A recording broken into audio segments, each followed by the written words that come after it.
రేవంత్ రెడ్డి గారు ఆయనకు వచ్చిన ఆలోచన ఏంటంటే తక్షణం ముందైతే ముఖ్యమంత్రి గారు సంఘటన స్థలానికంటే ముందు అధికారులు కానీ సంబంధిత అధికారులు వాళ్ళందరూ పోవాలి, వాళ్ళందరూ ఆ చర్యల్లో ఇన్వాల్వ్ కావాలి, వాళ్ళని కాపాడాలి, ఏం పరిస్థితి ఉందో తెలుసుకోవాలి అనే ఒక ప్రయత్నం కాంగ్రెస్ గవర్నమెంట్ ముఖ్యమంత్రి రేవంత్ రెడ్డి గారు ఆ పనిలో ఉన్నారు. అక్కడ వారి ఇంటి నుంచి ఆ పనులు డైరెక్షన్స్ నడుస్తూనే అప్పటికే ఎవరు మన నాగిరెడ్డి గారు వారు కూడా సంఘటన స్థలానికి చేరుకున్నారు. ఇవన్నీ కూడా జరుగుతున్నాయి. ఫైర్ స్టేషన్ సంబంధించిన అటు కొన్ని అన్ని కూడా ఫైర్ ఇంజన్లు కానీ అన్ని కూడా టకాటక జిఎంసీ అధికారులు కూడా చాలా కొంత సెకండ్లలో నిమిషాలలోనే సంఘటన స్థలానికి చేరుకోవడము ఇవన్నీ కూడా జరుగుతున్నాయి అక్కడంతా.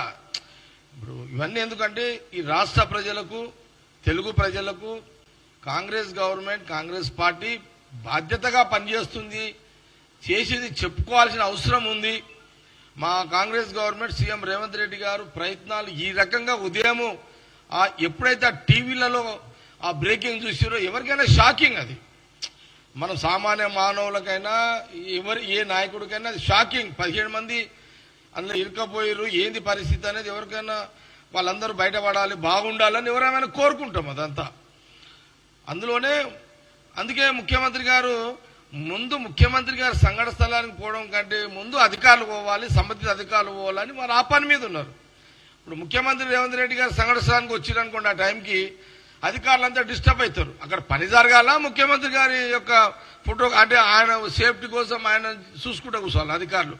అందుకే ముఖ్యమంత్రి రేవంత్ రెడ్డి గారు సంఘటన స్థలానికి పోవడం కంటే బెటర్ వాళ్ళు ఉన్న వాళ్ళందరినీ ఎట్లా అక్కడ మనం ఏం చేయగలుగుతాము, దాంట్లో అధికారులు ఏం పని చేయాలనే దాని మీదనే వారు అలాంటి చర్యలు తీసుకున్నారు. ఇది రాష్ట్ర ప్రజలకు చెప్పాల్సిన బాధ్యత మాకు జిమ్మెదారు ఉంది, కాంగ్రెస్ పార్టీకి జిమ్మెదారు ఉంది. కాబట్టి ఇది నిజము, కాబట్టి ఇది వాస్తవాలు. కాబట్టి ఇందులో ఏ ముఖ్యమంత్రికైనా ఏముంటుంది, వాళ్ళు బయట పడితే బాగుంటుంది, వాళ్ళు బతికితే బాగుంటుంది అని ఒక ఆశ ఉంటుంది ఎవరికైనా. కాబట్టి ఆ ప్రయత్నాలు జరిగినాయి ముఖ్యమంత్రి రేవంత్ రెడ్డి గారు ఉదయం డైరెక్షన్లో అనే విషయాన్ని నేను మీడియా ద్వారా ఈ సందర్భంగా తెలియజేస్తున్నాను.